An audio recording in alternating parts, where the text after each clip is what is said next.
Hello friends, সবাই কেমন আছো? আজকে তোমাদেরকে নিয়ে যাব আমার জিম সেন্টার, যেটাতে আমি রেগুলার জিম করি।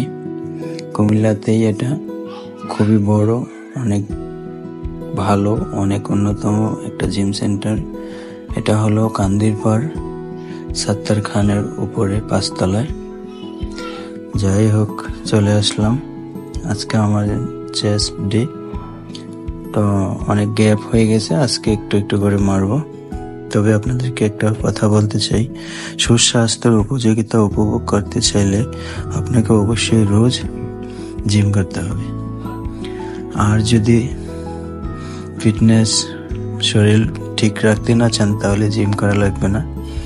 যে কোনো ব্যক্তি জন্য হাঁটা হলো সর্বোত্তম ব্যায়াম, তাই রোজ অনেক দূর পর্যন্ত হাঁটার অভ্যাস করুন, তাহলে দেখবেন শরীর স্বাস্থ্য সব ঠিক হয়ে গেছে।